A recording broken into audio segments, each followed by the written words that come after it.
Okay. Good afternoon, all of you. Maybe good morning, maybe also good evening, wherever you are. Welcome to the second FAFA webinar. In this webinar, we will talk about the rabies control strategy in Asia on celebration of the Rabies Day on the 28th this month. So I would like to thanks to all of you, especially to the speakers and also the participants who coming to the very important webinar.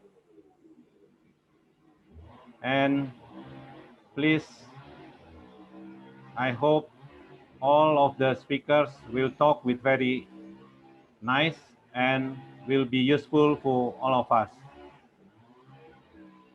Now, we will start the webinar, and it is very important topics for us, especially in Asia, concerning the rabies that still widely infected in many countries. So first, I would like to invite our president, the president of Federation of Asian Veterinary Association, Dr. Heru Setianto, who will be give the opening speech. Please, Dr. Heru, the time is yours.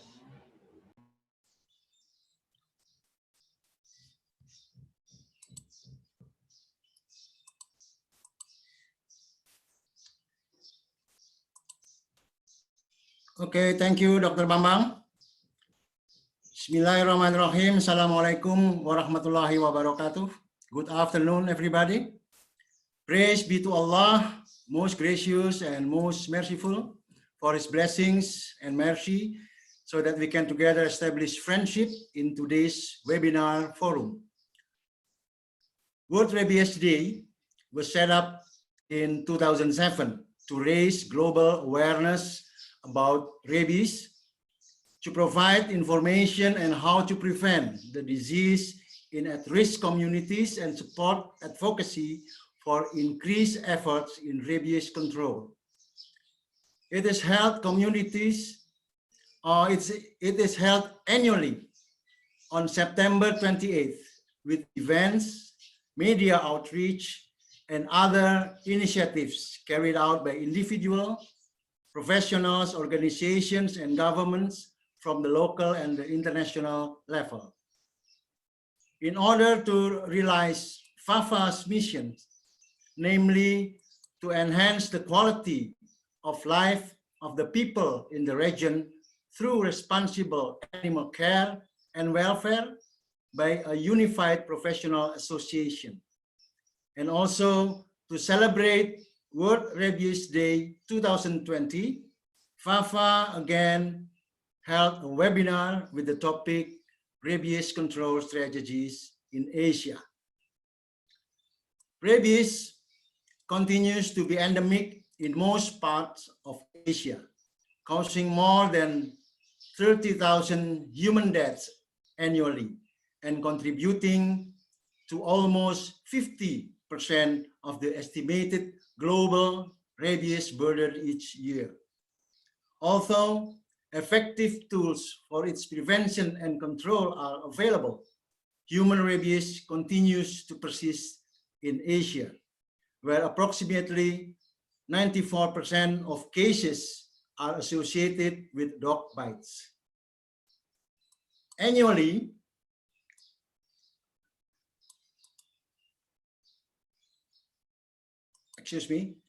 more than 11 million people also receive post-exposure rabies prophylaxis following a dog bite. Rabies continues to be a challenge in many parts of Asia, particularly in areas of poverty, political instability, suboptimal national health and veterinary services, and those where cultural influence impact the societal roles of dogs, their ecology, and interaction with humans. Rabies is one of the few communicable diseases that can possibly be controlled by currently available tools for veterinary and public health interventions. Progressive control and eventual eliminations are an attainable goal. It is well recognized that although the burden of rabies is primarily on human health, disease control needs to be focused on the animal source. However, progress in preventing human rabies through control of the disease in the dog reservoir has been slow. This has been due to a number of barriers: technical, intersectoral, organizational, and financial. In addition, there has been poor implementation of efficient dog rabies control campaigns and dog population control programs. Lethal methods of mass dog population control have been used in some countries. These methods have been expensive and raise sensitive issues with stockholders. Critically, these methods are ineffective and counterproductive to vaccination programs. Successful eliminations of human rabies requires a multi-sectoral, collaborative approach. Prevention of animal rabies through dog management, better public awareness, and improved access to cost-effective and high-quality rabies vaccines are essential for the elimination and human rabies. Dear attendees, ladies and gentlemen, in this second FAFA VNU webinar, we will present 3 speakers from Indonesia, Myanmar, and Thailand, who will present the rabies control strategy in their respective countries as lesson learned for all of us. Therefore, on this occasion, I would like to express my high appreciation and gratitude to Dr. Pebi Purwosuseno, Senior Veterinary Officer, who representing and on behalf of Dr. Fajar Sumping from Indonesia, and Professor Tinwei from Myanmar, and also Dr. Wirapong Tanapong Tham from Thailand, for your willingness to be a speaker at this webinar. To Dr. Bambang Ponco, I would like to thank you for your willingness to be a moderator for this seminar. And also to Dr. Acharya Sailasuta for being able to contact, present, and facilitate the speakers. Last but not least, VNU Asia Pacific has made this webinar possible. We would like to thank you for the good cooperation so far. Let us unite against rabies. Together we can. Please enjoy this webinar. Thank you very much. Wassalamualaikum warahmatullahi wabarakatuh. Back to you, Dr. Bambang. Okay, thank you, Dr. Heru, for the opening speech. And there is a very important speech message from our president. And now we would like to enter the webinar. As I mentioned before, so we have 3 speakers here from Indonesia, from Myanmar, and also from Thailand. So the speakers, the first speakers, it will be Dr. Pebi Purwosuseno. Dr. Pebi will present the rabies control strategy in Indonesia, representing Dr. Fajar Sumping Chaturasa, the Director of Animal Health, Ministry of Agriculture, Indonesia. But unfortunately, today, he has a very important duty and ask to Dr. Peby to present on behalf of him. So I would like to invite Dr. Peby. Please, you have time, and now is your time. Please, Dr. Peby, thank you. Thank you, Dr. Bambang and Dr. Heru, delegate speakers and attendees for the time and also invitation for Indonesia to share our experience with regards to the rabies control program. Please allow me to share my screen first. Okay, still loading. So as mentioned by Dr. Bambang, that present this material on behalf of Dr. Pajang Sumping Caturasa. He is the Director of Animal Health in the Ministry of Agriculture, Indonesia. So the title of of my speak will be Rabies Control Strategy in Indonesia. This is the outline of my talk for today, which will cover 4 areas. The first one will be on the rabies situation in Indonesia, and then followed by what we have in Indonesia in terms of the control program or the control strategy. Then based on that experience, I will share with you what kind of challenges that we face in Indonesia, and also what the lesson learned. And hopefully by learning this, by listening to this, we can also discuss what is the lesson learned that hopefully can also be applied to the other countries. So this is the first part of my talk, the rabies situation in Indonesia. Indonesia is a large country. We have more than 17,000 islands. We have 34 provinces, and with regard to rabies, we have 8 provinces that are free from rabies. The name of the province is Riau in this area, Bangka Belitung, Jakarta, the capital, Central Java, and then Yogyakarta, East Java, West Papua, and also Papua. Besides these 8 provinces, we also have some islands and districts that are also considered as free. In the last decade, even though we have some area that is considered free, in the last decade, we also facing a challenge, which is we face a new incursion, the new introduction of rabies into a new area or new island. For example, we have an outbreak of rabies in Bali in 2008, and then in Nias Island, which is a part of North Sumatra in 2010, and then the last one is actually in last year in Sumbawa Island. Even though we are facing this kind of new introduction or incursion, in several targeted control area, actually we have a success story that rabies can be eliminated. I will talk about that a little bit detail in the next slide. So on your right side, you can see this is the rabies cases in animal and human from 2018 to 2020.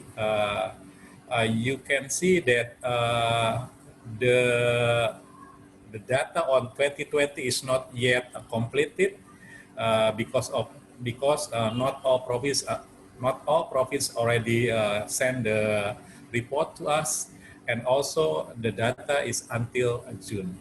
However, we believe that because of the pandemic of COVID, we have an issue with data collection, control program, and also surveillance program. So hopefully we will get more information and data later on the data in 2020.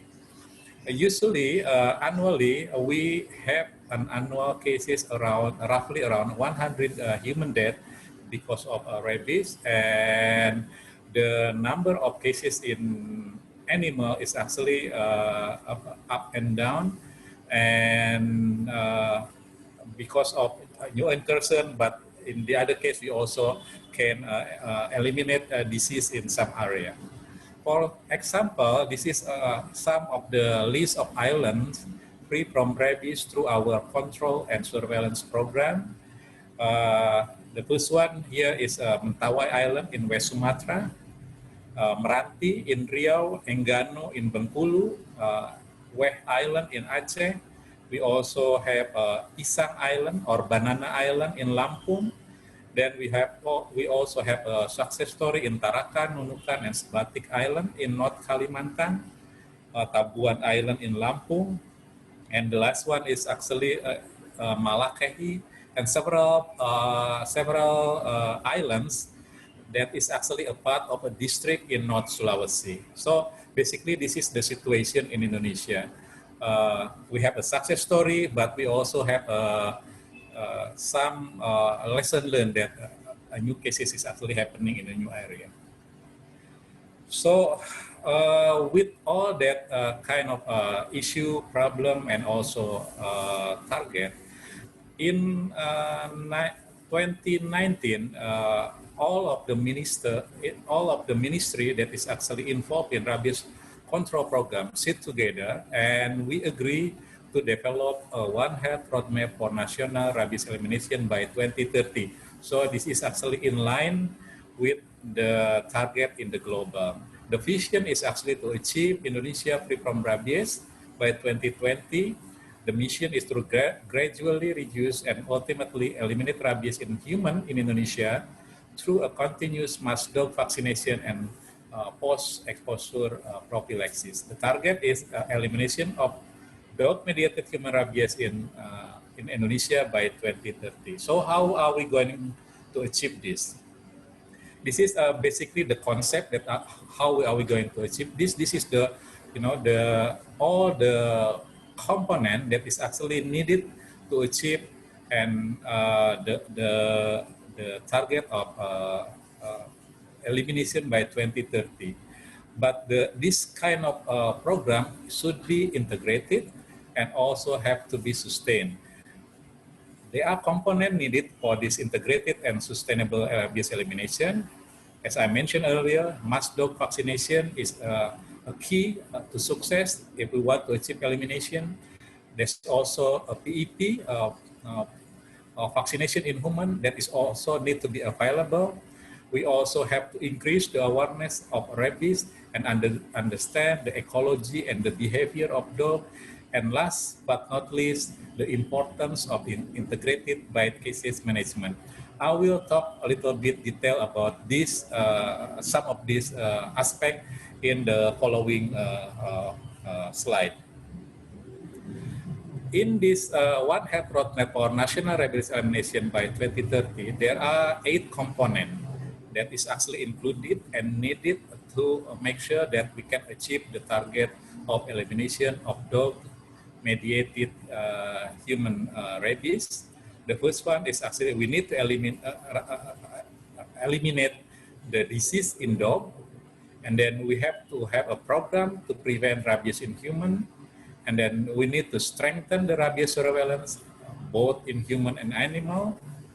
We also discussed about the importance of information, education, and communication to increase the awareness of the public. And then we also need to strengthen the regulation both in national and also local. And we also need a support from the research aspect, especially the operational one. And then this cannot be done without a strong multi-sectoral coordination and partnership. That's why one of the components of the roadmap is actually how are we going to strengthen this multi-sectoral coordination and partnership. And last but not least, we need to have a mechanism how to mobilize the resources. That is actually the idea and the content of the One Health roadmap for national rabies elimination by 2030, which is actually developed last year and being discussed by all ministries and also stakeholders that involved in rabies control program. And for your information, this roadmap will be launched on Monday in the commemoration of World Rabies Day in Indonesia. So we're talking about the integrated roadmap. So in line with that roadmap, the animal health sector also developed a more technical guidance how to control and eradicate rabies. This is what we call in the Ministry of Agriculture a master plan, national master plan for rabies eradication in Indonesia. If you are interested, this the document is actually available in our website and also available in the OIE website, but the content is still Indonesia. We're still trying to get the whole document to be translated into English. In this master plan, we're talking about two strategies. The first one is actually the general strategies, and the second one is the more technical strategies. In the general strategies, it covers the concept of integrated bite cases management, the importance of IEC activities and material, the regulation, and also the importance, the crucial aspect of the community involvement and also engagement. While in the technical strategies, we are talking more on the aspect at the field level. How are we going to do the vaccination? How surveillance and epidemiological analysis is actually crucial and important to support the program. We also discuss about the diagnostic evaluation, how rapid response and management of suspect animal is actually a crucial aspect to support the control program to prevent disease in human and also to prevent further spread of rabies in animal. It also touches on the importance of movement control and also discuss on the dog population management. All the aspect I think is already been raised by the president of FAFA.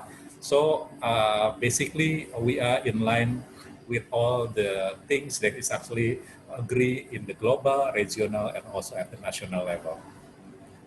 In the next slide, I will talk a little bit detail on how to implement these strategies. The first one, we're talking about the integrated bite cases management. So what is the integrated or bite cases management? Or Indonesia, we call it TAKGIT, Tata Laksana Kasus Gigitan Terpadu. In English, the short word for it is IBCM. IBCM is a must-have program implemented in all regions, regardless of the status of the rabies in the region, whether it's infected or is it free. IBCM also need to be followed by another strategy, for example, like response to suspect animal, vaccination, and also communication. IBCM is basically a form of coordination and technical cooperation between the officer in the health sector and also officer in the animal health sector in managing bite cases. On the right side, you can see how these two sectors is actually working together to make sure that we can prevent the disease, the rabies cases in human, and also to make sure we can get the status of the animal that bite the human, and a following investigation need to be done to make sure that the human can receive the PEP, and also to make sure that we know the status of the animal so it can be followed by another technical option such as vaccination, euthanasia of the suspect dog, and so on. So IBCM is actually expected to detect cases through the reporting so that there will be a follow-up by veterinary officer against all bite cases based on the report from the health sector. The second strategy is information, education, and communication to raise the awareness. There are several aspects when we talk about the IEC. It should be based on scientific fact. We need to set a communication objective, how to deliver the message, what kind of media or channel that are we going to use, and we also can use media to increase our communication effort. On the right side, this is some of the example of our communication material about rabies. in the middle is actually the infographics or brochure that we just developed in occasion of World Rabies Day. This one on the left side at the central is actually the announcement of a photographic event. So everyone can send their picture with their pets animal. And on the right side is actually an event on video. So everyone can involve in this program and they can share their knowledge, their experience, and their hope actually connected into their pets animal. At the bottom, this is one of the example of our program targeting a different kind of stakeholder. The third one in our general strategy is a regulation. Regulation is needed to support other strategies, particularly related to implementation of vaccination. So all regulation have to be made to support any other technical activities that is actually needed to control rabies.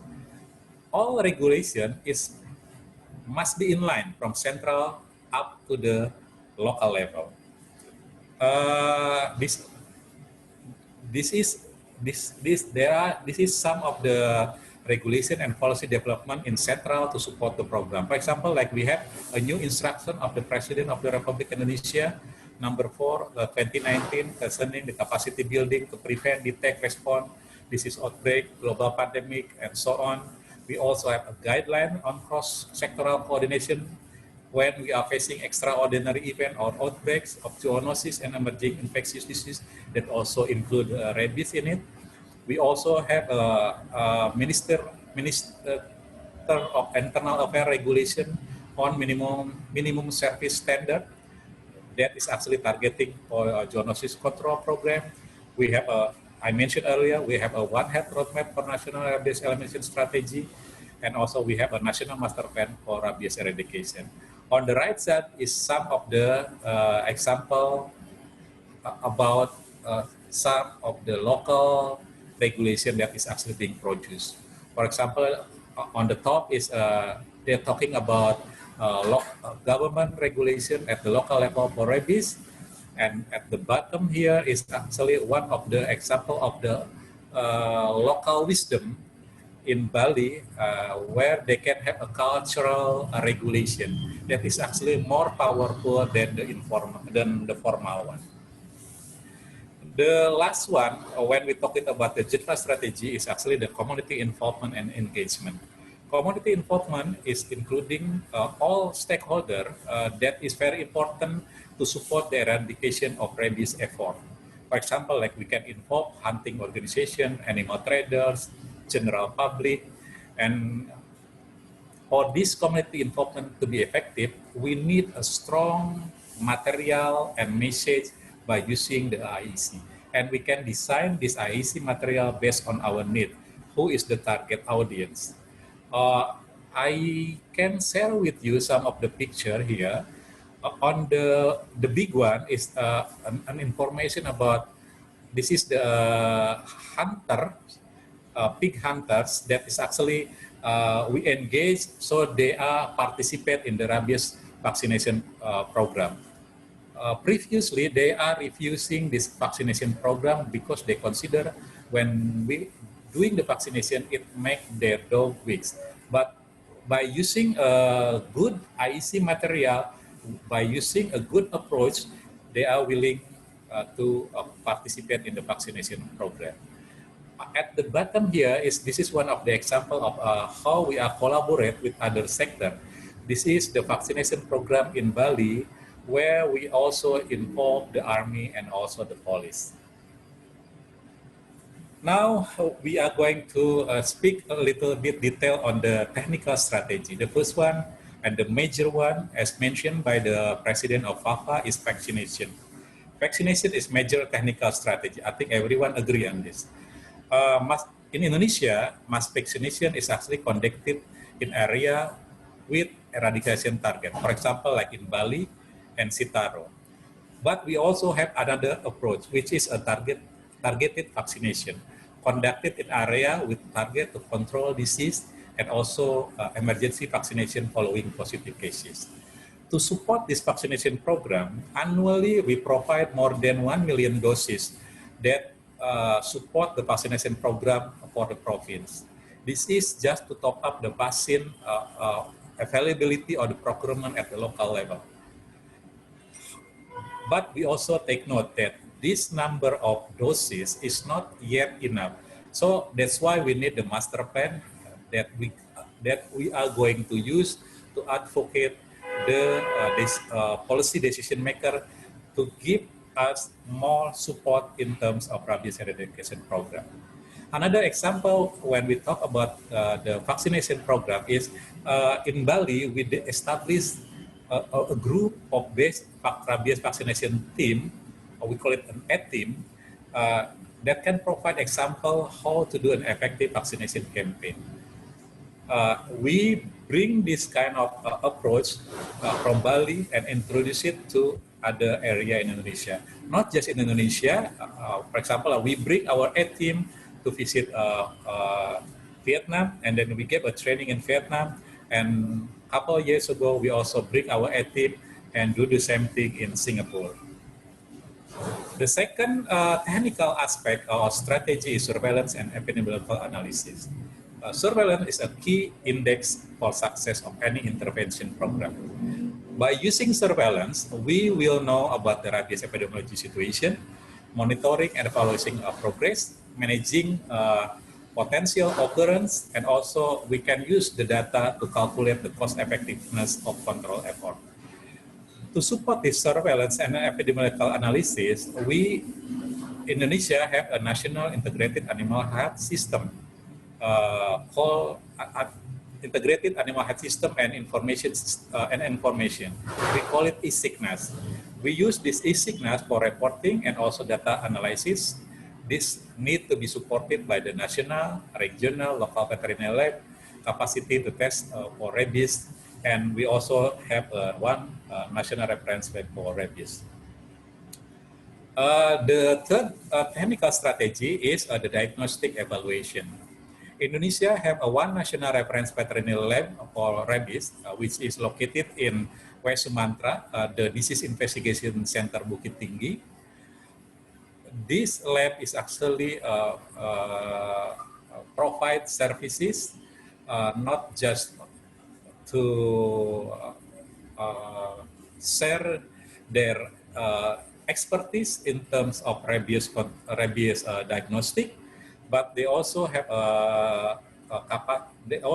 the task and capacity to develop a kit that can be used and distributed to the other lab. For example, in Bukit Tinggi, they developed the Rian and also the DRIT. When we use the Rian and DRIT, this is actually a tools, and it make easier for the endemic area to do the confirmation test to support the integrated bite cases management. This is just a picture of the Rian kit test that is developed by our DIC in Bukit Tinggi. The fourth one is strategy is rapid response and management of suspect animal. To eradicate rabies and also to support the vaccination, successful vaccination program, rapid response to reporting bad cases and management of suspect animal is very important. Suspect animal that have an indication of contracting rabies or on contracting rabies on bite cases or based on the clinical symptom has to be checked, investigate, and based on that result, we can have a decision whether to euthanize or to quarantine the animal. And then we can make sure we can have the final diagnosis of this animal. And if the animal is actually positive, we can conduct an emergency vaccination in that area. This is one of the example on the right side, the picture of emergency vaccination following rabies positive cases in an area. This rapid response will also support the program. If the animal is come with a positive result, then we can provide information to our colleague in the health sector continue with their vaccination in human or the PEP shot. And this rapid response is actually supporting the integrated bad cases management component. Movement control, of course, this is one of the crucial aspects. As I mentioned earlier, we have issue when there's a new incursion. We believe that this is due to the movement of animal, especially the informal one or illegal one. So this is need to be strengthened. There are several ways how we going to strengthen our movement control activities. This is some of the list: optimization of quarantine measures, optimization of checkpoint, law enforcement, and also involvement of the community. And the picture on the right side is actually we developed based on the our integrated animal health information system, or the e-sickness, that we can monitor the animal movement, and this can be used to conduct the risk assessment. Number 6, in terms of the strategy that we implement in Indonesia, is the dog population management. We all know that dog population is one critical factor that influence the control program, especially to achieve the minimum vaccination coverage, which is 70%. And we know that dog, as the main carrier of the disease, have a good turnover, and in Indonesia we have a high carrying capacity, and when we're talking about the dog, the fertility test is quite good. This is the problem that we have in Bali. You know, the number of dogs keep on rising. So we need to implement the comprehensive dog population management program, which have 8 components, but I will not discuss in detail about this component. We have implemented this DPM in Bali and successfully in several areas we successfully implement this, and we also learned something from this implementation. However, we still have an issue to bring this into the national level. So we're still trying to, have more information, have more pilot area, so we can have different area and different lesson learned, so it will enough information to be taken it to the national level. In the implementation of DPM, we need a support from all stakeholders. One of the support that we can get is actually from the NGOs, where they can provide sterilization and animal shelter. And as I mentioned earlier, that we have a plan to bring this into the national level, but first we will try to pilot some of the component of the DPM, which is the dog registration, and we are going to do this by using the public-private partnership mechanism. Dr. Pebi, your time is 3 minutes. Okay, it's just 2 slides more, Dr. Bambang. So based on that strategy, this is the challenge that we have. I mentioned about the high population of stray, unowned, and roaming dogs. I mentioned about the high turnover of dog population. We have a complexity in implementing mass vaccination of dogs to achieve at least 70% coverage. We have different socio-cultural situation. Then we have to think about the local wisdom. We have a limited resources in some area. Implementation of regulation is limited in some of the cases that we face. All chain management sometimes become an issue. Also distribution of vaccine to remote area. And last but not least, the awareness on rabies and community engagement. They are still limited in some area. So lesson learned that we can share with all of you that based on our implementation of program, regulation and policy development is essential to support program. Without this, we don't have strong support when we are conducted the program.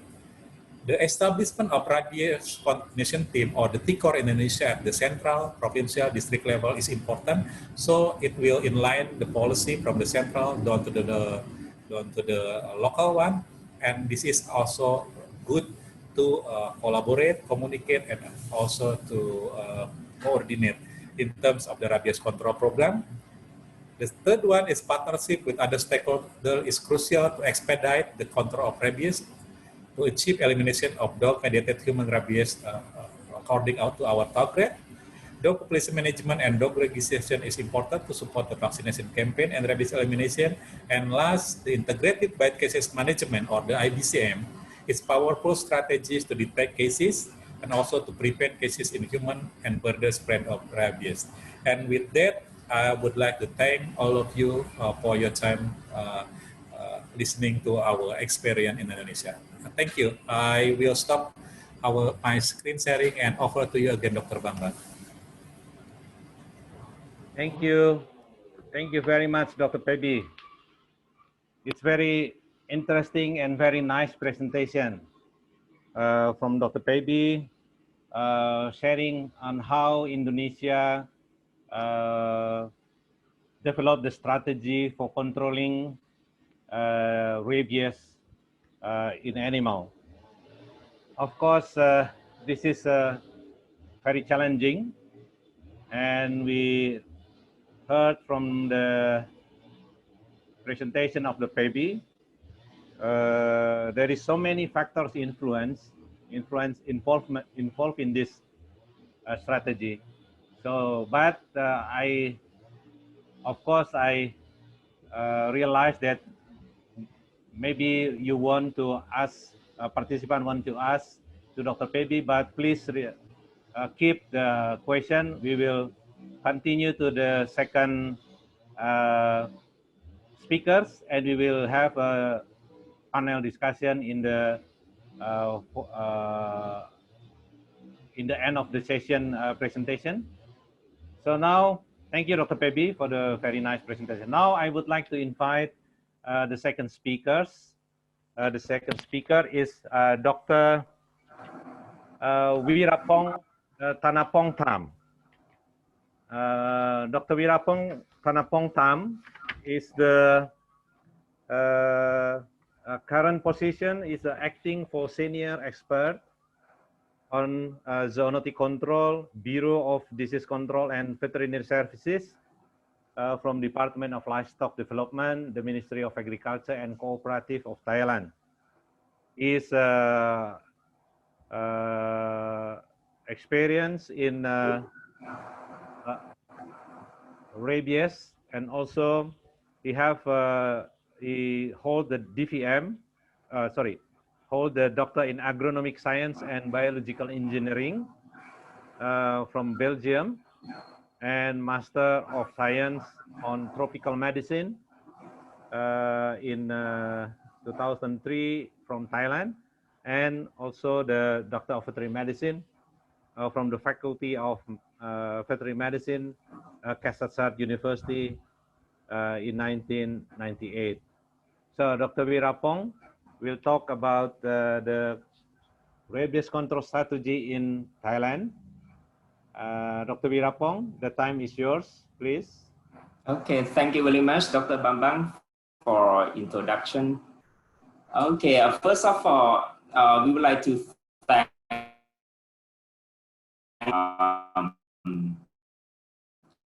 to share the experience strategy in our country, and we also have a chance to learn from the other country as well. Okay, let me share the skill.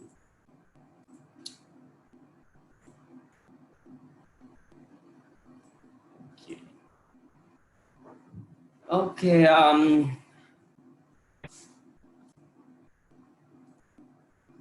For the contents that I would like to present today, I will start from the epidemiology of the rabies in our country, and then I will move to the rabies strategic plan, and the last one I would like to present a little bit about the events that's going to to take place on the next Monday for the World Rabies Days in Thailand in 2020.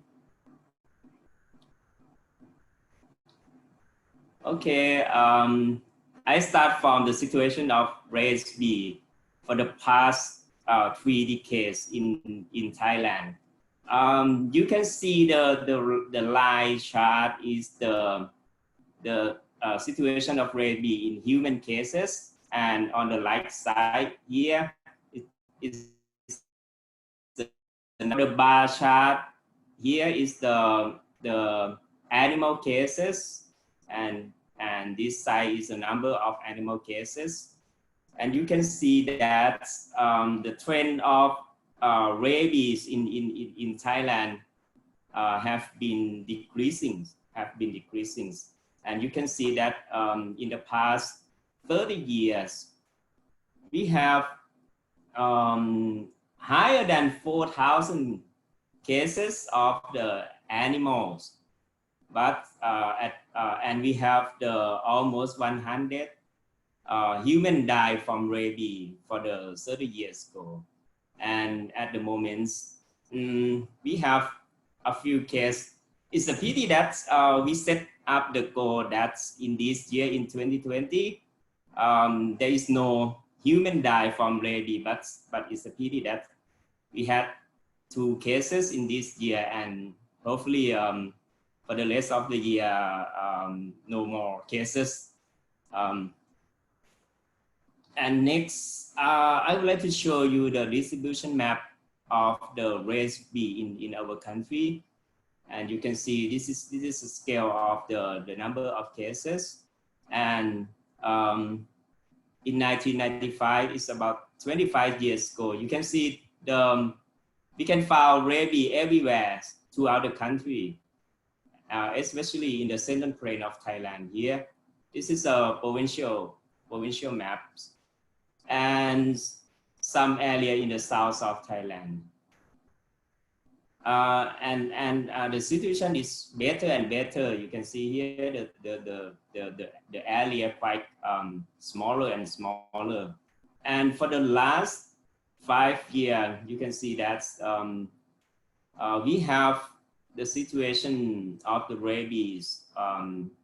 It's quite, we call the endemic area in the northeast and in the eastern of Thailand, and we have in some province in the south of Thailand here. This is the endemic area of the rabies at the moment.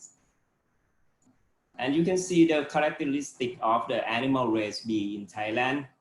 And most of the animal cases were dogs, about 90%, and followed by cats and other animals, for example, pigs. And most of the infected animals, especially dogs, were unvaccinated animals. This is quite normal.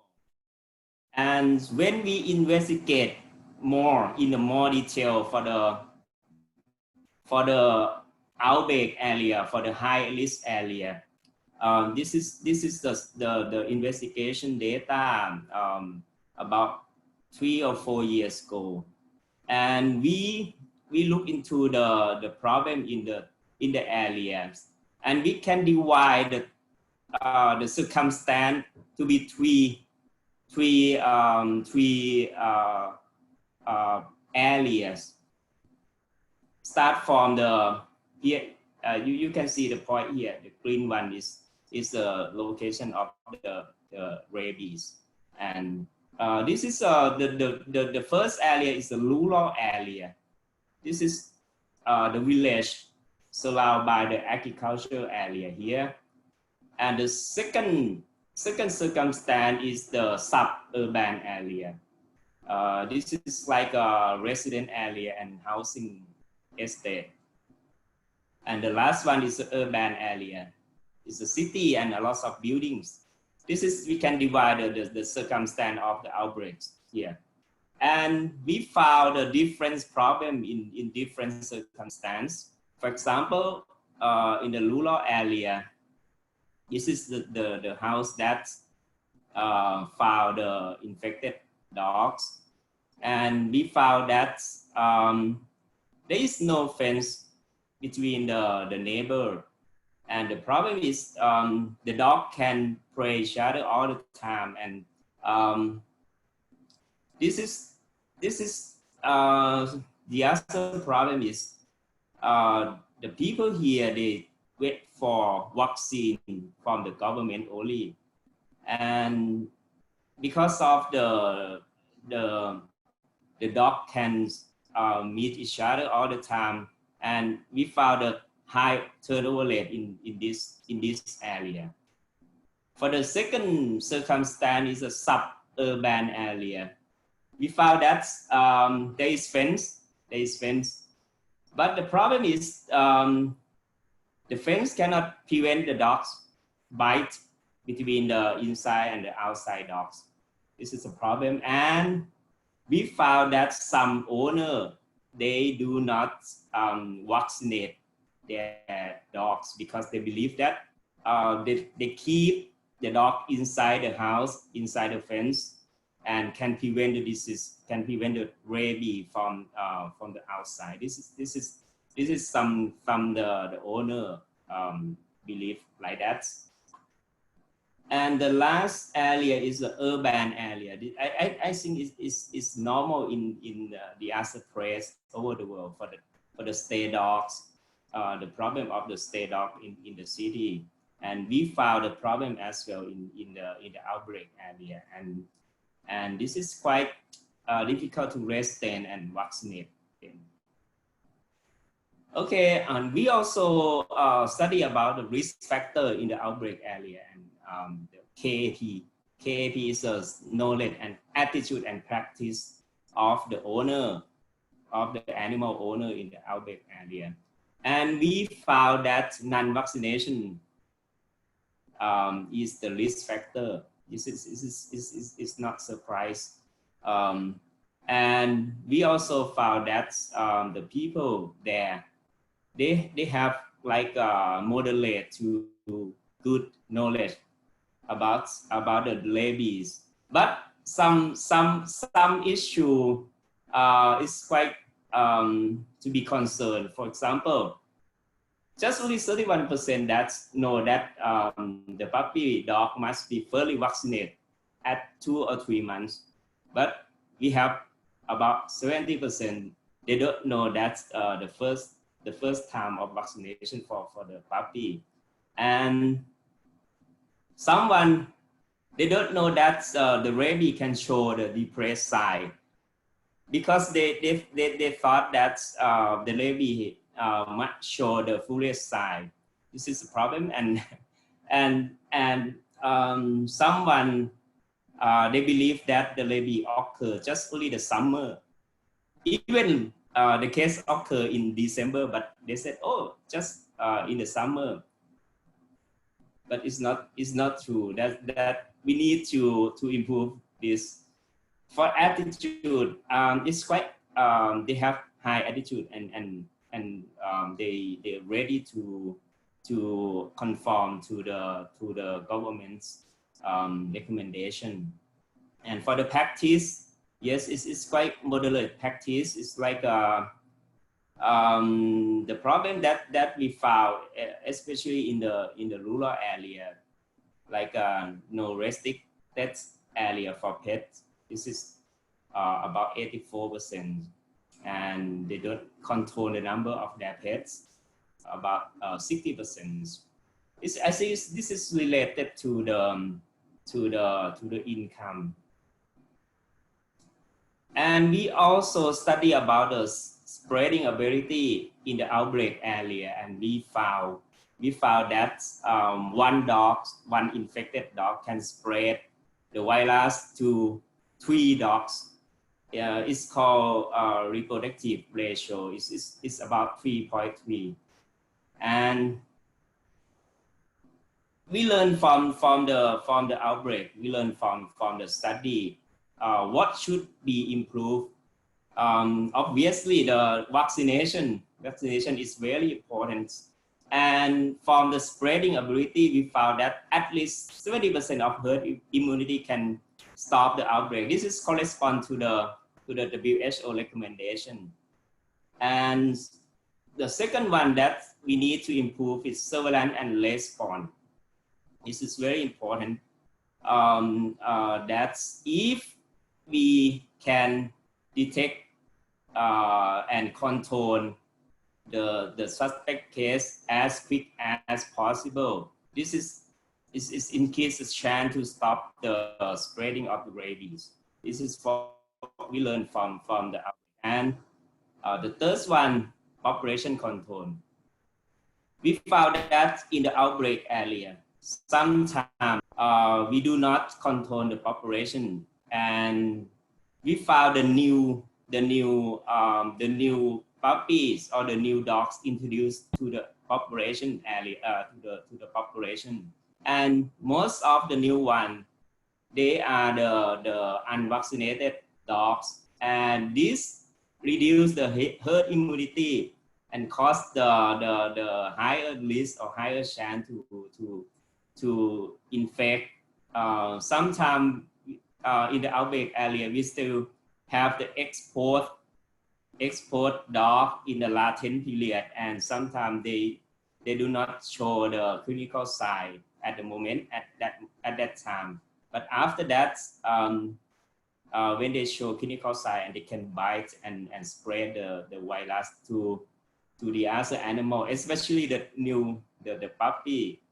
This is the high risk group. And the last one from the KAP study, from the knowledge, attitude, and practice, we know that the people in the high risk area or in the endemic area, they quite low knowledge, and so we need to improve the basic knowledge on rabies. And yes, the duty of the pet owners, we need to educate them. And the last one, the channel of case notification. This is we need to inform them to notify the when they find any suspected case. And we pin out this and we attach to our household in the village or in the outbreak area. Okay, that's the epidemiological of the rabies in Thailand, and bring to the rabies control strategy plan.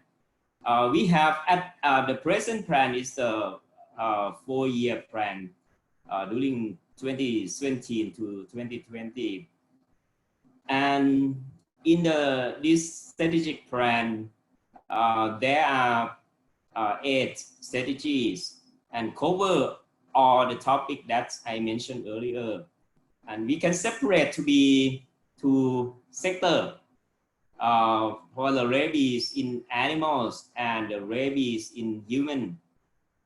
For the rabies in animal, we have 3 strategies, and in human we have 1 strategy. But we have 4 strategies to support for both sides. Okay, I will go to the detail here. For this strategic plan, we not work alone. For in the past, sometime when we control the rabies in animals, sometimes Department of Livestock Development, we have to responsible for that. And for the human side, Ministry of Public Health, they have to work for that. But in this strategic plan is quite good, because we have multi-agency cooperation. Sorry.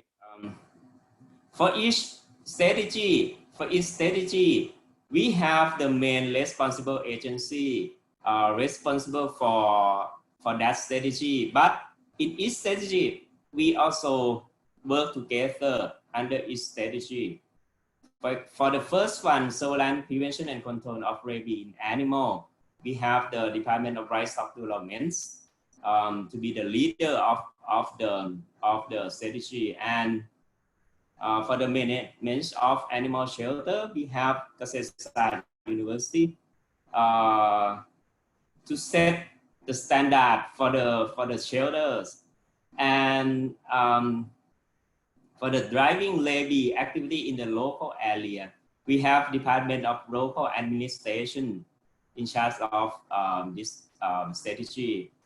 For the surveillance, prevention, and control of rabies in human, we have the Department of Disease Control, Ministry of Public Health to do this. And public relation, we have the public relation departments. This is expert on the public awareness to help us about this. And integration and management of data related to rabies. We call rabies one data, and I will explain it in more detail for the next slide. We have Kasetsart University to be the leader of this strategy, and under the strategy we work together to develop the database system together. And the strategy 7, monitoring and evaluation. This is quite important because we have the Prime Minister's office to monitor and evaluate all strategies.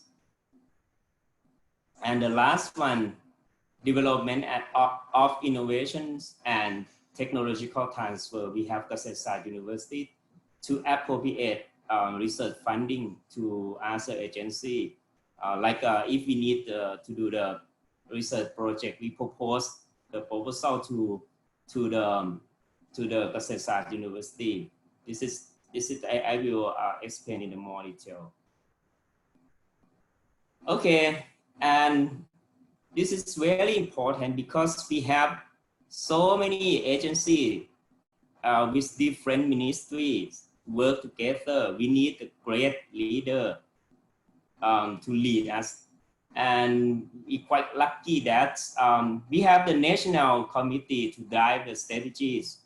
And this committee chaired by Her Royal Highness Princess Chulaporn.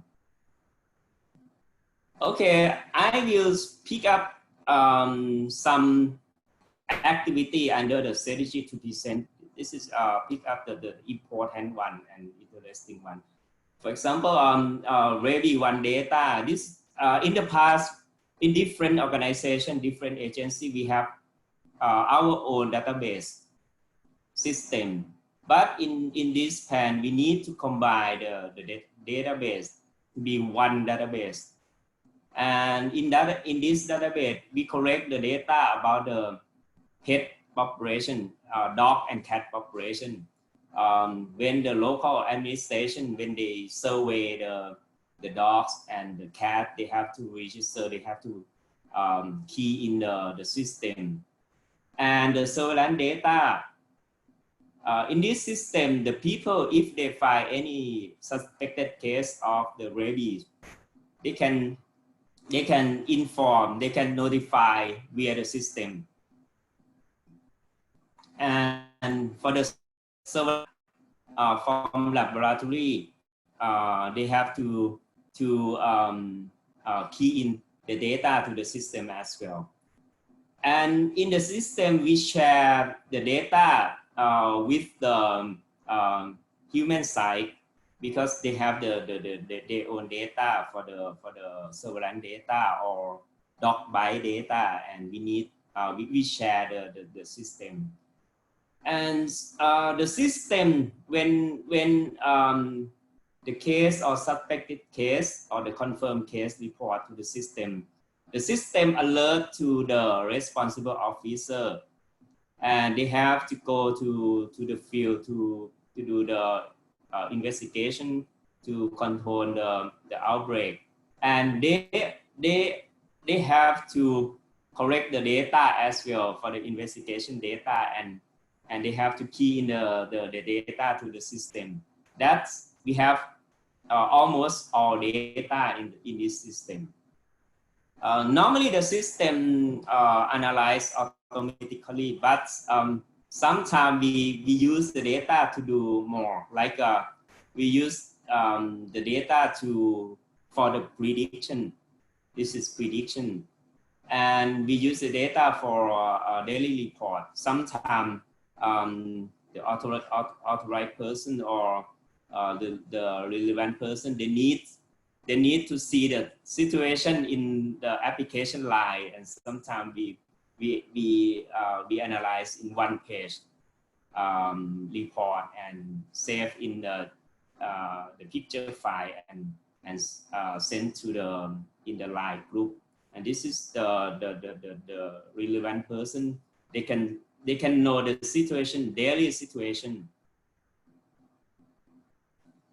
For the vaccination, we estimate the number of dogs and cats in our country is about 10 million, and we separate the duty or responsibility between the Department of Livestock Development and of local administration. For the Department of Local Administration here, every year they have to prepare provide 10 million doses of the vaccine for prevention, annual vaccination. For the Department of Livestock Development, we provide 1 million doses for the outbreak control or for ring vaccination. And for the vaccinator, we use the manpower from the Department of Livestock Development, from the Ministry of Public Health, and from the Department of Local Administration. From the other person that if they are not vet, we have to train them and give certificate to them, and they can vaccinate. And this slide show the picture of the this is the provincial livestock office, and they have the targets of the dog and cat to operate, and in each year we set the target about 200,000 to 300,000 heads per year for sterilization. And this one is dog shelters, another way to manage the dog population. And this one we want to solve the problem about the stray dogs in our country or abandoned dogs, and we set up or establish the dog shelters, and we register all shelter in the country, both because we have both private sector and the government's shelters, and we have to register and improve the quality and animal welfare of the existing shelters. Dr. Wirapong, your time's 3 minutes. Okay. I'm going to finish. This one is a public relation, and yes, we have so many channels or so many media to and for the research and innovation for under this strategic plan, we have 24 research and innovation and cover all the problem that we have. Like for the dog population management, we have 5 projects or development of rabies diagnosis and vaccine production. We have the modeling techniques. This quite advanced one, and we need this one can propose the appropriate control measure to the authorized person. And the last group is about the risk communication tool. Okay. This I will show a little bit about this one of the research that we try to do is about the application to predict the rabies outbreak area, because the idea that we set up the ring vaccination like a 3 kilometer or 5 kilometer, but sometimes it's not appropriate for it's not reflect the real area. And we try to use the new technique to predict the spreading area of the outbreak, and we create the application, and now we are testing the accuracy of the application. And we try to use the oral rabies vaccine to increase the vaccine coverage in our country, and now set up for 3 phases, and now we are in the field trial. And yes, dog population control, this is very important, because if we cannot control the dog population, we cannot vaccinate for so many dogs in the population. So we need the new technique without operation, and we try to use like the acid, like a nano particle or herbs for sterilization. This is just an example. And this is the last one. It's about the event that we going to organize for the next Monday for the World Rabies Days in Thailand. And we have Thailand Rabies Awards to give award for the local administration that's outstanding for the rabies control. And we have the conference from the international organization for the goal of the rabies elimination. And we also have the university network to present about the rabies immunity and practice. And we also have the virtual exhibition to show the 24 research and innovation that we conduct. And this is very important one. We have the celebrity and the vets that's to talk about the race, love, and responsibility of the owner, pet owner. This is, I think this is quite interesting for the people. Okay, thank you very much. That's all my presentation. Thank you, Dr. Wirapong, for the very interesting presentation. So we thank you for the sharing on how the Thailand's controlling the rabies with the many steps and also the strategy involving many factors. So this a very challenging time, and for the eradication of rabies, because as the international OIE, the end rabies in 2030, so we still have another 10 years. This is very, very challenging time for got the result of the free rabies, end rabies. Thank you, Dr. Wirapong. So now I want to enter to the last speakers for this seminar. The last speakers will be Professor Dr. Tin Nguyen.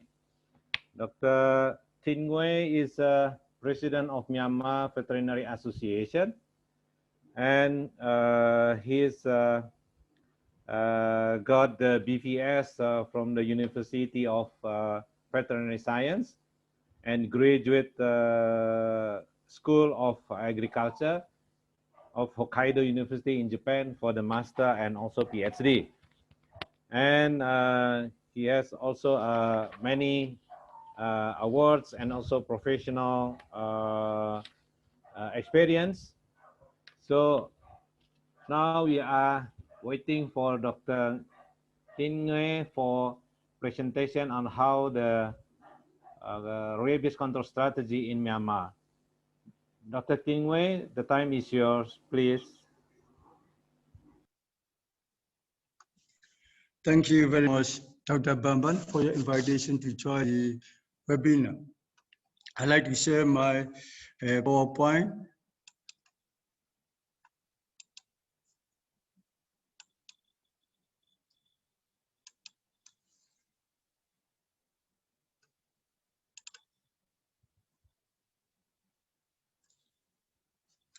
Following Your Excellencies and honorable guests, good afternoon to all. It's my great honor for me having an opportunity to participate in this webinar titled in Rabies Control in Myanmar. I would like to introduce my subtitles of my presentation. The first one is rabies disease in Myanmar, and rabies control at national level, followed by human resources, One Health, vaccination, awareness, cooperation with NGOs and INGOs, activities of Myanmar Veterinary Association, and then finally conclusion. First one, rabies disease in Myanmar. Myanmar is one of the countries of endemic human rabies, references of the WHO. That you can see here, Myanmar is in the endemic of the human rabies. According to the Myanmar National Plan 2017-2019, the Communicable Disease Program contains zoonotic disease control, health sectors. Department of Public Health, Ministry of Health published national guidelines for human rabies prophylaxis in 2015 as follows. Rabies is a neglected disease of poor and vulnerable populations whose deaths are rarely reported and where immunoglobulins are not readily available or accessible. It directly affects on the poor and vulnerable populations. Rabies is one of the only listed diseases, infections and infestations in Myanmar in 2020. Myanmar is one of the countries of endemic human rabies, but reported human death in Myanmar gradually become decline. So you can see in 2010, we had 215 deaths, but in 2016, we have only 62 deaths, human deaths. According to the OI report of animal disease status, rabies was occurred in canine and feline and bovine from 1996 to 2004 in Myanmar. The canine, feline, and also canine is still from the 1996 to the 2004. Comments of ASEAN rabies elimination strategy. 2004 to 2011, we have 45 laboratory confirmed cases of in the animals. And confirmed cases in Myanmar, in human case, 60 people per year. But 3,000 people didn't buy the dogs per year. And another point of the ASEAN rabies elimination strategy is lack of national rabies strategy in Myanmar. It's their remarks. Low level of public awareness, limited technical capacity, limited funding for rabies, limited coordination and collaboration mechanism. That's the comments of ASEAN rabies elimination strategy for Myanmar. The next one is rabies control at national level. Here you can see Animal and Development Law developed in 1993. It contains 9 chapters and 34 articles. In Chapter 1, Article 2, it describes as follows. Infectious disease means any animal disease identified as a contagious disease by the ministry. We have no focus on zoonotic disease itself. Now amending the Animal Health and Development Law in 2010. In Chapter 3, Article 4H, we have control zoonotic disease. In Chapter 5, Article 15E, it amended as follows. Prevention and control zoonotic disease for the purpose of public health. We have this amending law emphasized on zoonotic disease. This is a happy thing for us. The new one of the law, Animal Health and Development Law, developed in 2020 by the Tirangsu Ludo. It contains 16 disease articles. In accordance with the law, there is Central Committee. One of the duty functions of the Central Committee is written in Article 5N. In cooperation of departments, local and international NGOs for the purpose of prevention and control of zoonotic disease. It's a good thing for us because we can cooperate with the departments locally in Myanmar and also international NGOs for the control of zoonotic disease, including the rabies. Central Committee is chaired by Minister for Ministry of Agriculture, Livestock and Irrigation. The Director General of Livestock Breeding and Veterinary Department has to serve as the secretary of the committee.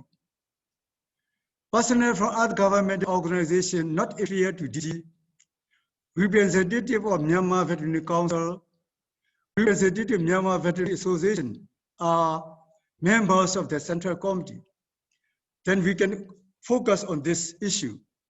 National level has apparently become focused on zoonotic disease, including the rabies.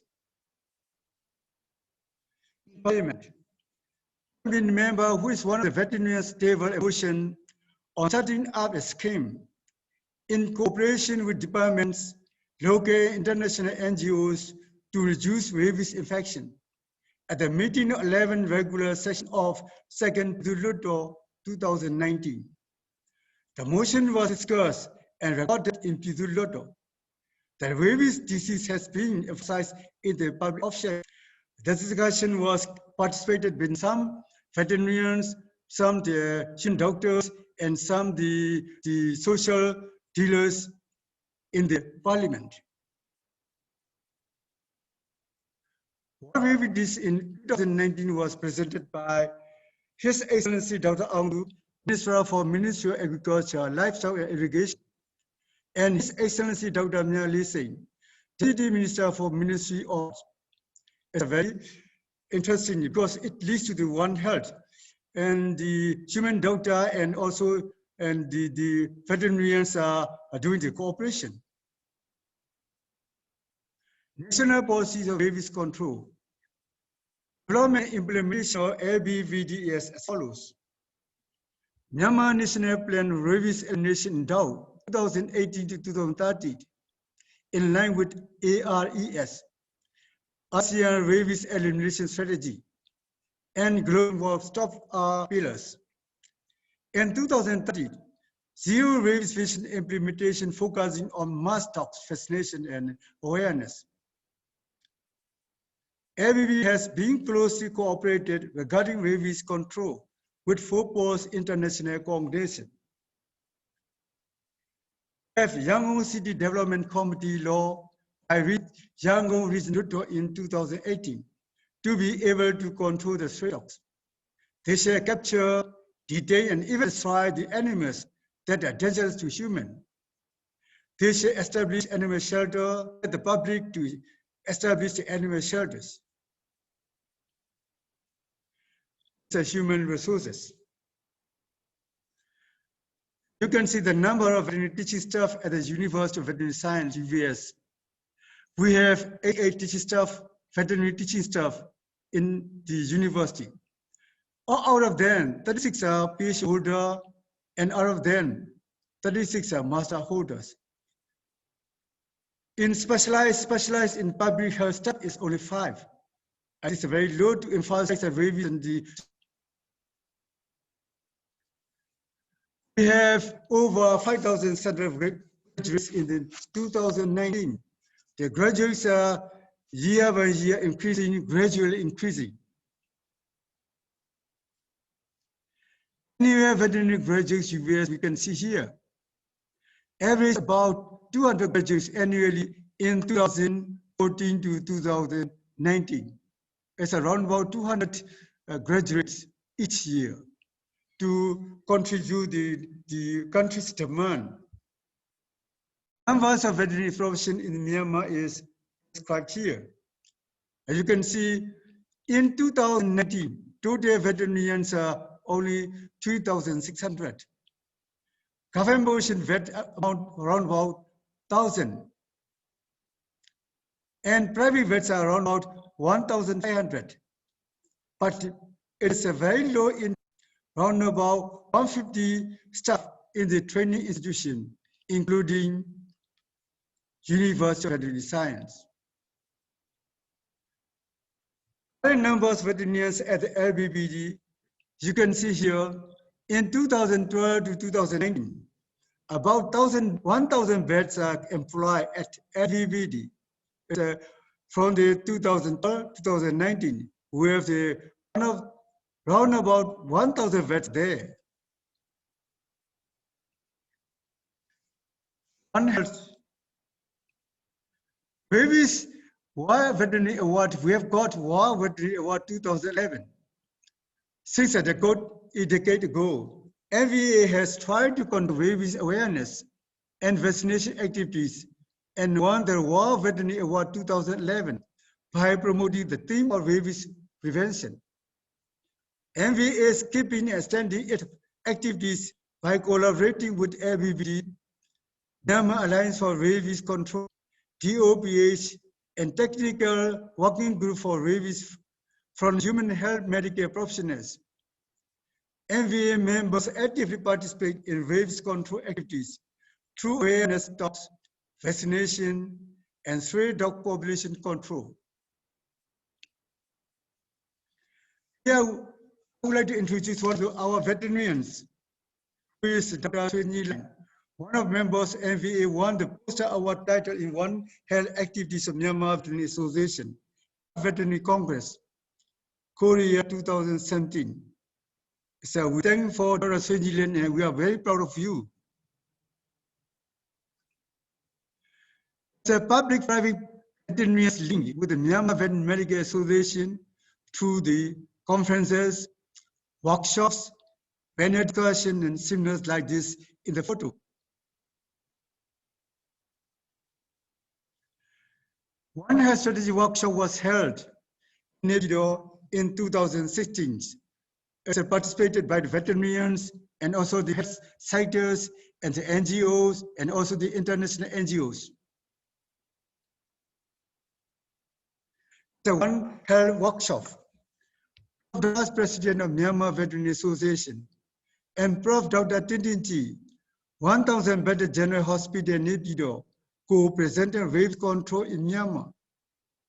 We have had the attention that human doctors and our veterinarians are working together for the One Health process. It's a topic of rabies vaccination.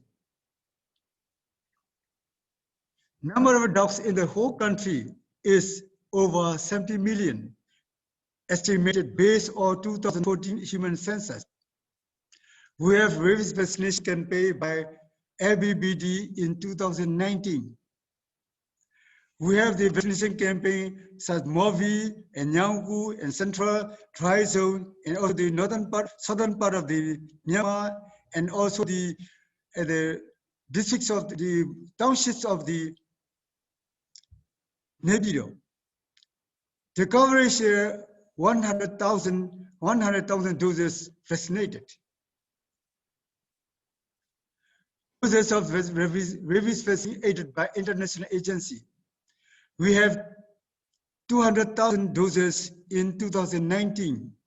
And also we have 200,000 doses in 2020.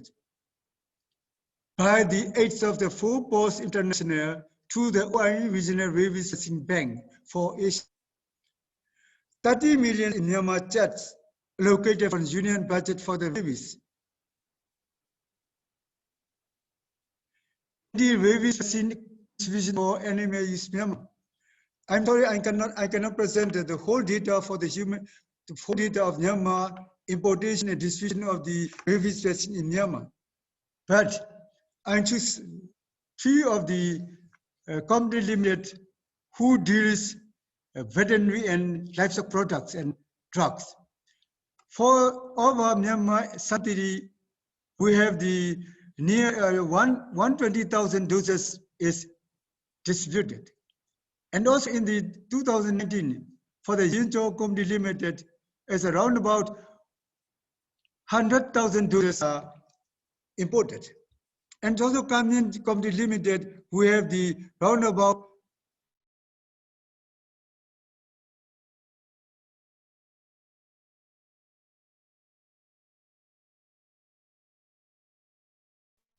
importation and distribution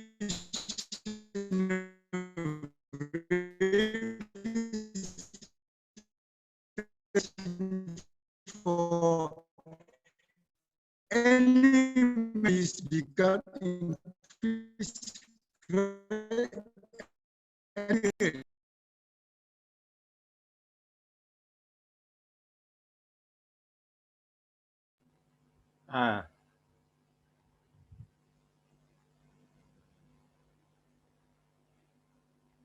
Dr. Tin Wei.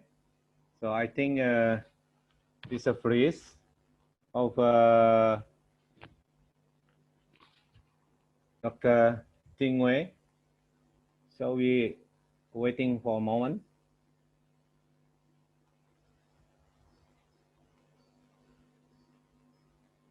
Can he join again? Okay. So I think there is a trouble in the. Sorry. Okay. It's okay. Okay. So Yeah, please so just continue. no problem. Thank you.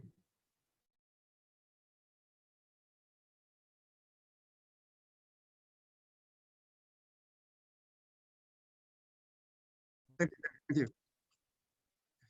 I'm sorry, we have an internet problem. And I would like to introduce Dr. Kisamo. One of the veterinarians was awarded Myanmar National Literary Award, which is the highest national award in Myanmar in the section General Knowledge Applied Science, titled in Zoonotic Disease at 2012. I want to show that it can make public awareness in Myanmar language, also recognized by the authority concerned.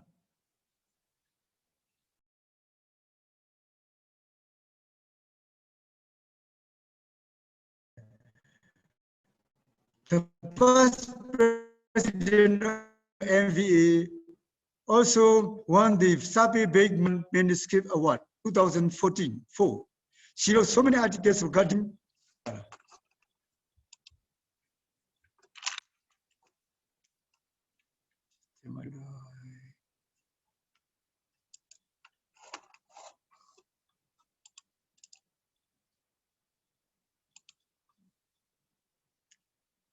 excuse me.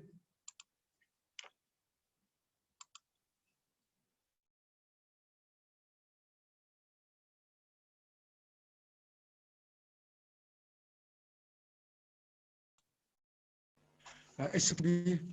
Yeah. So, yes, you can see. Yeah, can you The Professor continue? Dr. Dinyai, right? Yes.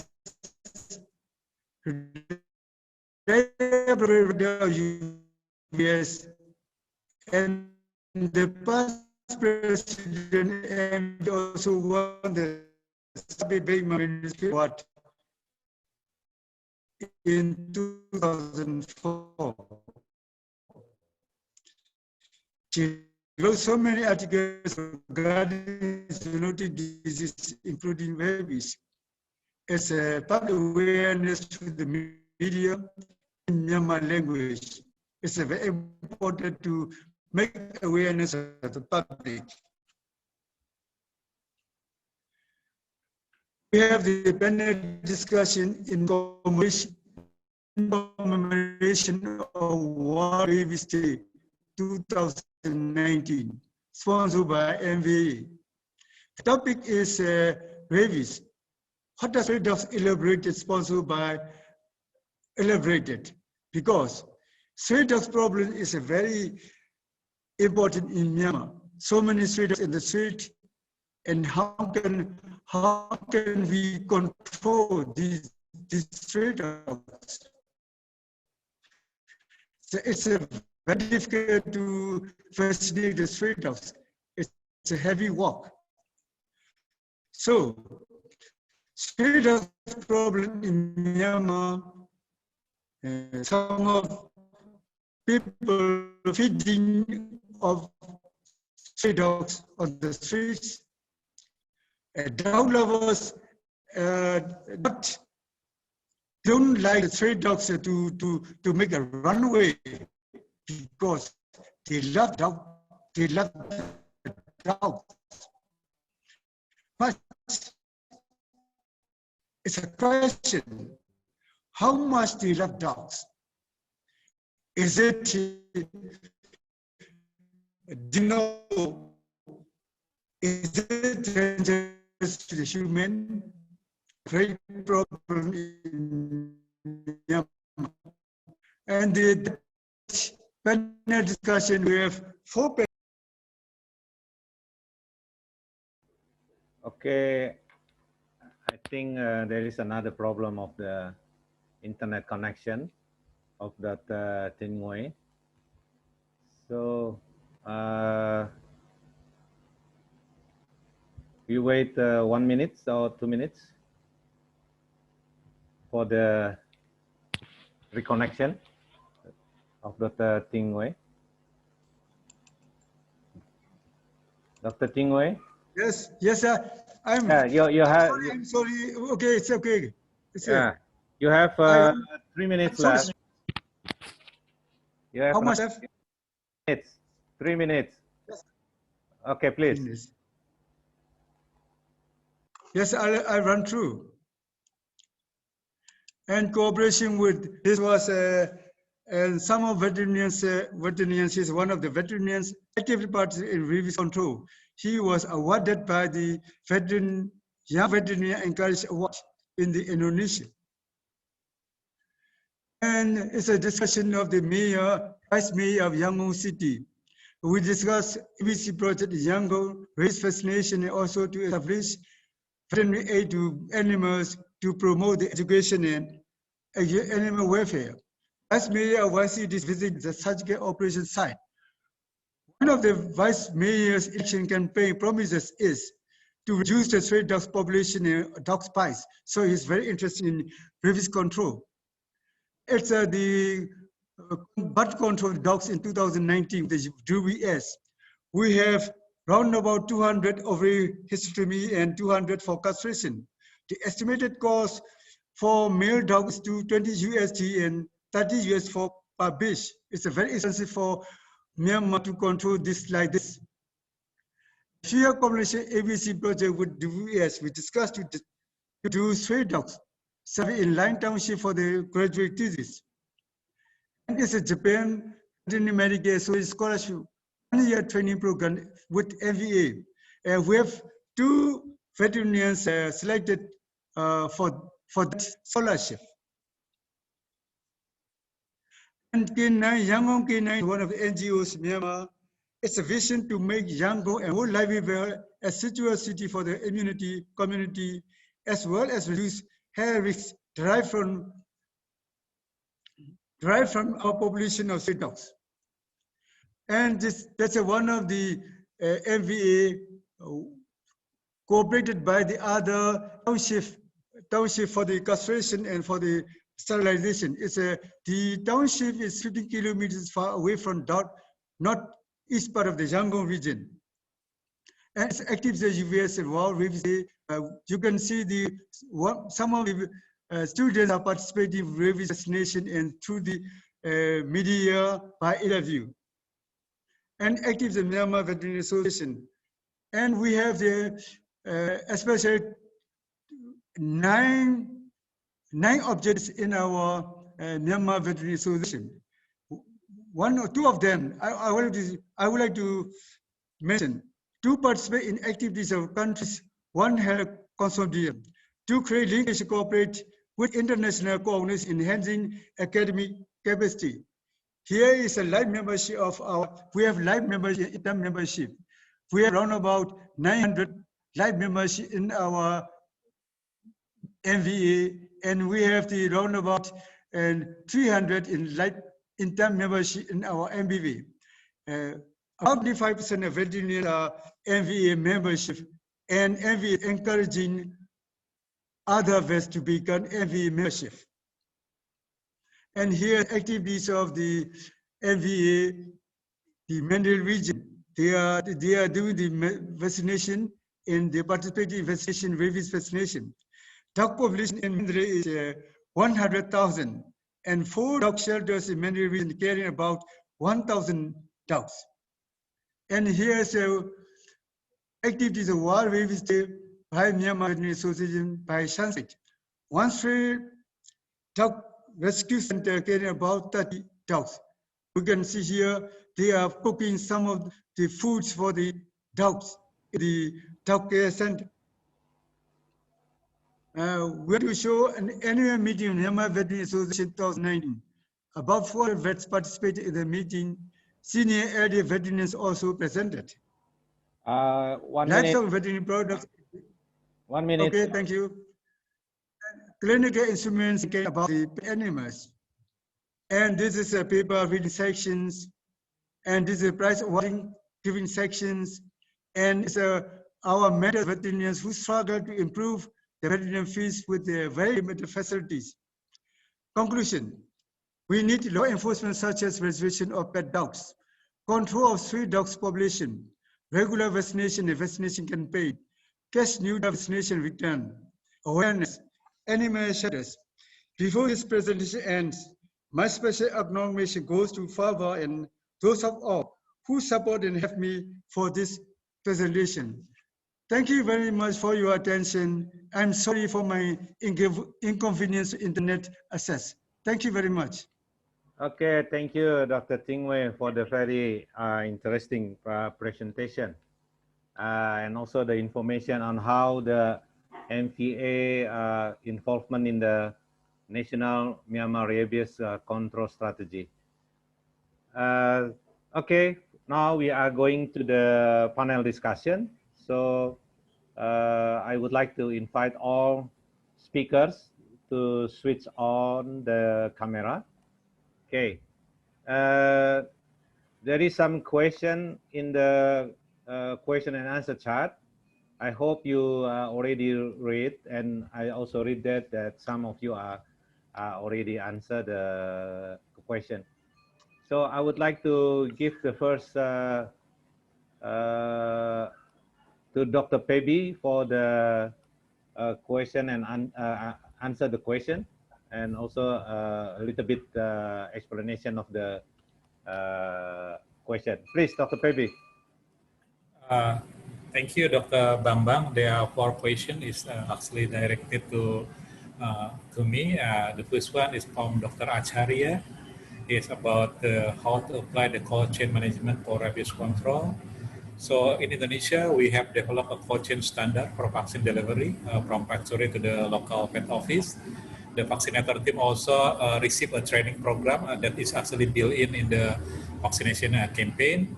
The issue with the cold chain management is when we are conducting the vaccination program in the remote area. However, the well-trained vet officer will understand how to manage this by providing more, ice or ice substitute. But sometimes, this is actually adding more work to them, and it's harder for them to implement. So that's from Dr. Acharya, and the second one is from Anonymous. It's about the percentage of dogs showing dumb rabies, and also a percentage of dogs which are vaccinated come down with rabies, incubating when vaccinated. For the dumb rabies, actually we don't have any specific types of data concerning the type of rabies in our reporting system. However, based on our field experience and observation, the number is very low, and we also receive the same information about this type of dumb rabies in cat, especially in the Kalimantan area. Concerning the vaccination failure, the data is actually quite low. Most of the case that we gather, that we receive, is actually the positive animal is come from the unvaccinated animal or dogs. That's why the the action, the strategy that we implement is actually to increase our vaccination coverage. And to add on that, the vaccination failure is not only because the dog is already incubating the disease prior to the vaccination, but also there are some technical aspect involved in the vaccination failure. For example, like the cold chain or the vaccine handling, the incompetence of the vaccinator. So that's why we have to craft the program to make sure that all this kind of issue is actually being taken care of.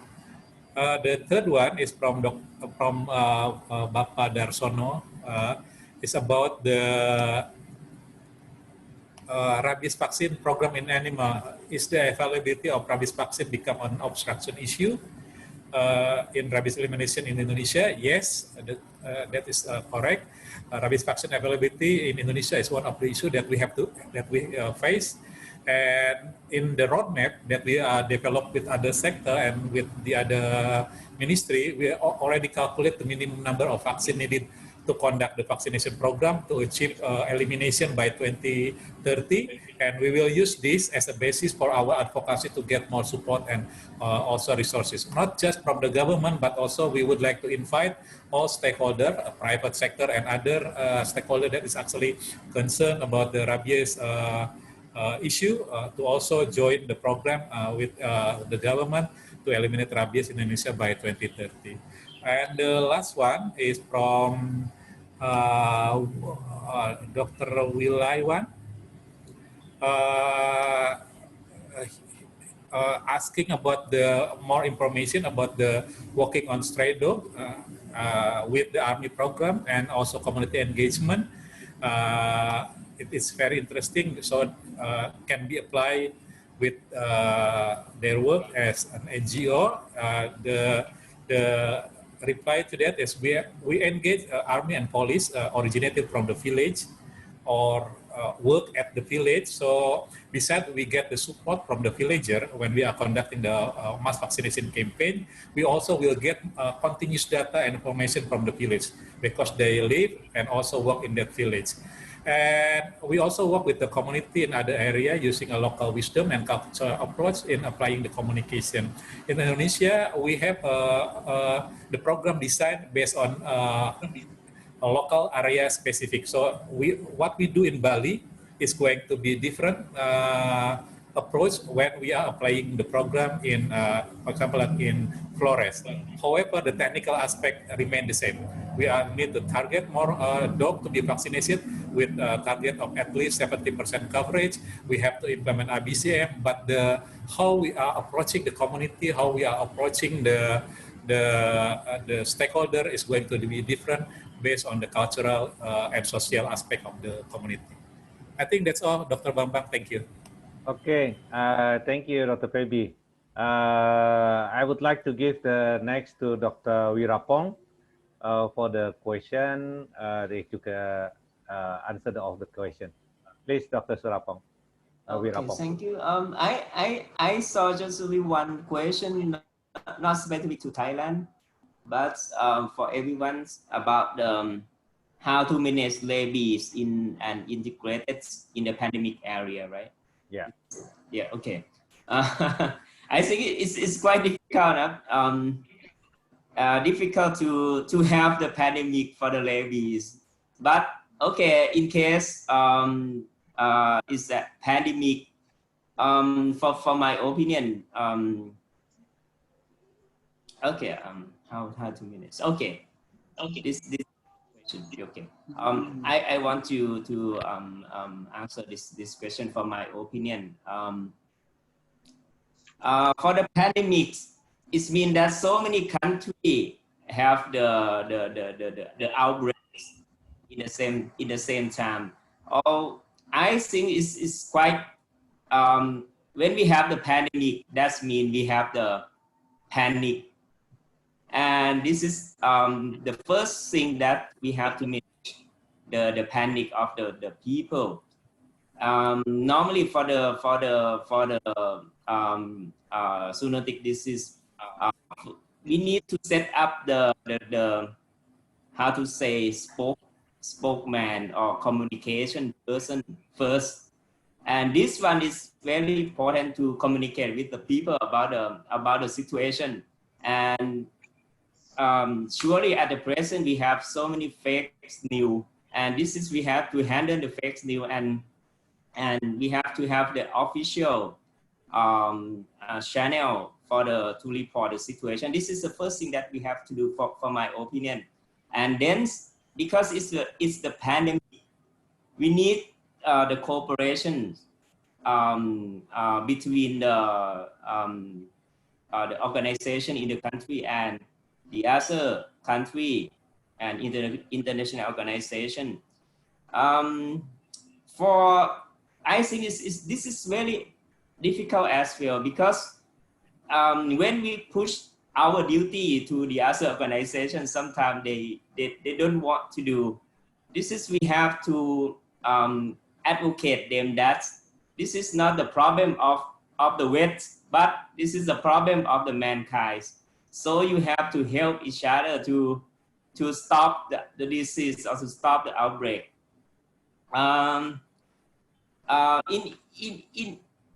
At the moment, we try to promote the cooperation, especially the college in this organization. We start from the small unit to the larger unit, and we say something like that, we don't need a Superman, but we need an Avenger team, because we need different person with different field to work together, and this one we can create the new thing, and we can create the big thing. And the last one, for my opinion, is we have to share the experience, or to share everything that we learn, like this situation. It's quite good to share the experience, and I learn from the other country, and we can apply from our country. Okay, this my opinion for this question. Thank you.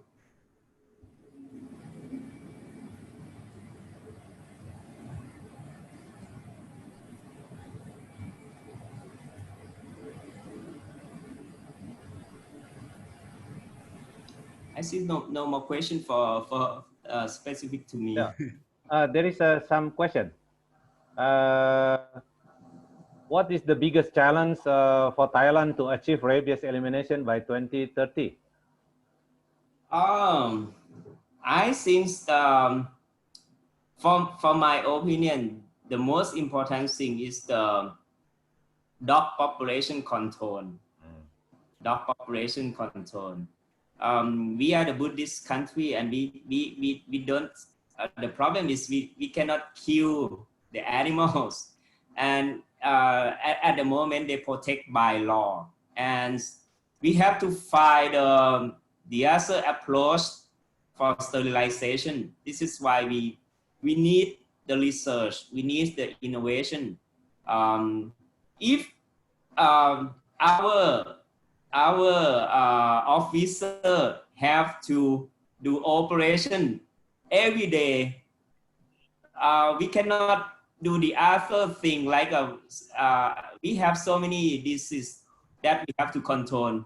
But if we spend of time for sterilization, that means we cannot have enough time to do the other, to control the other diseases. This is a problem. That's why we try to find the solution to the problem, and we focus on the sterilization without operation by using like nanotechnology or herb for sterilization. I think this is a big thing. If we can control the dog population, it's not difficult for vaccination. It's not difficult for vaccination. Okay. Okay, this is my opinion. Okay, thank you, Dr. Wirapong. Maybe the same question also could goes to Dr. Twinge. What the most big challenge of resistance of rabies eradication in Myanmar? Yes. Thank you very much, Dr. Bamang. And the big problem of the country is a rabies is the for control of the stray dogs, because stray dogs are more every station, every cities, there's an increasing of stray dogs population in Myanmar, and sometimes we have some of the stray dogs are very dangerous to the human, and some people carry some of the stray dogs to the monastery, and the vulnerable accept these stray dogs, but in the monastery there's an increasing population of the stray dogs. And that's, I think, the most problem to control the rabies, control of the stray dogs in the street. Some people are feeding stray dogs on the street, and they let them, and then they come back. The feeders come back home, but the stray dogs are on the streets, and they're happy to have the meal. And in my experience, I have one of the goodwill, and they feed some of the food. Firstly, they take the food, and then they drop it on the ground, and later, they take the food, and they put the food with the newspaper or something like the sheet, not drop on the ground. And then I mean, wonderful, because now they take some of plates and they feed with the plates to the dogs. It's a very difficult as a problem in Myanmar. So if you don't prevent this culture or this custom or this habits, and these stray dogs are more increasing. If they have some foods, they have some foods, very good some foods, I think the reproduction of the dogs may be more and more. So I think it's very good. It's a very important to control the stray dogs in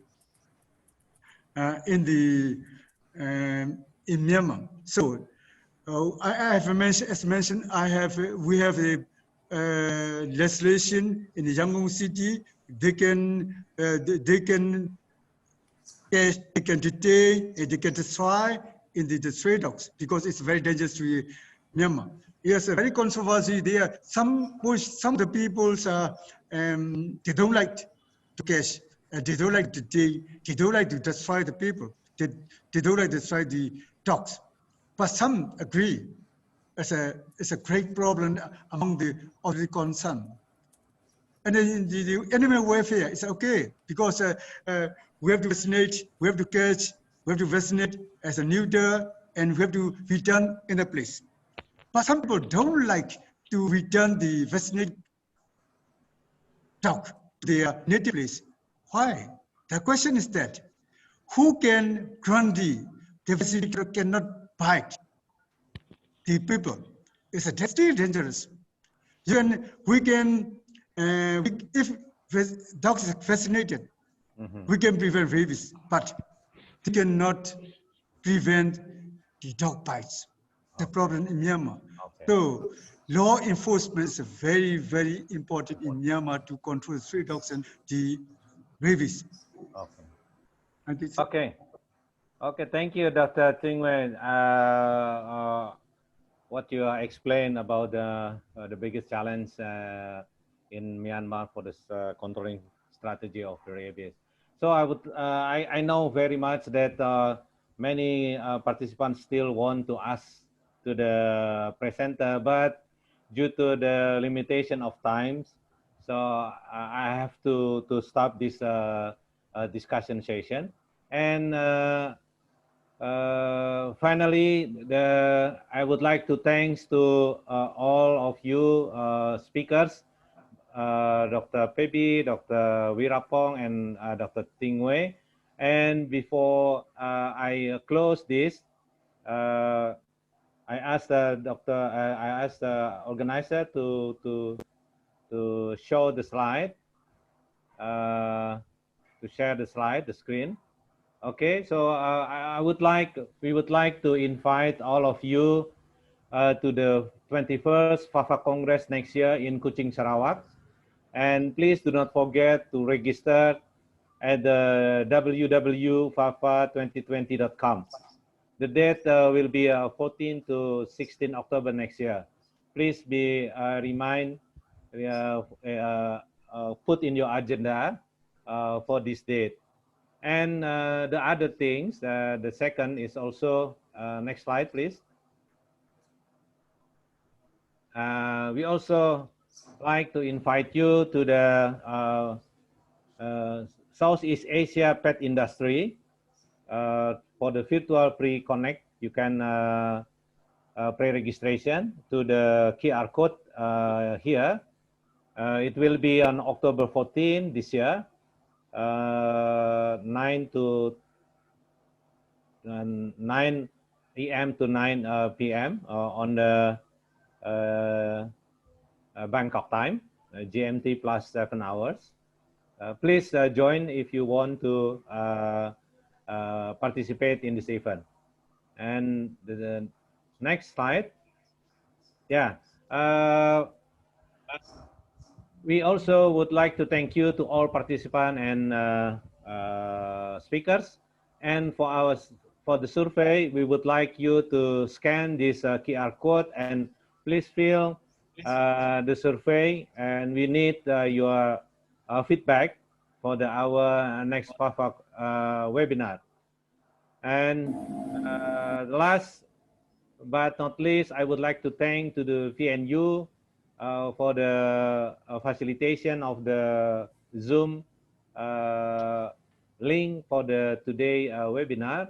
It is very, we have a very good collaboration between FAFA and VNU, Asia Pacific.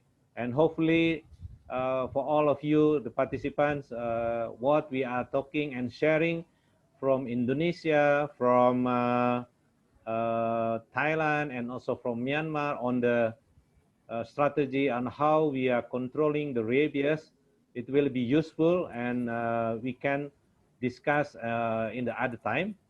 And hopefully it will be have a good information for every country on how we eradicate the rabies, because we have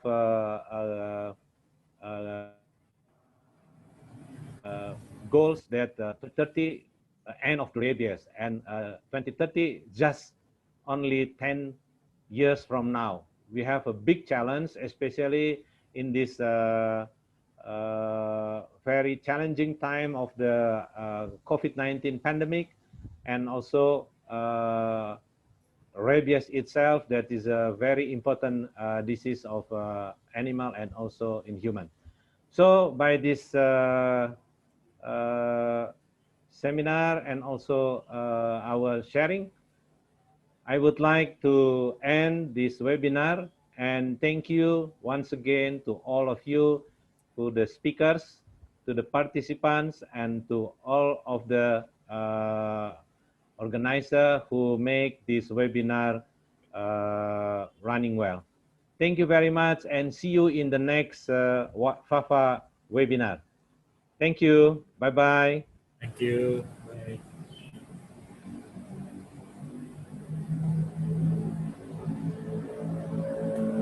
Thank you to the speaker.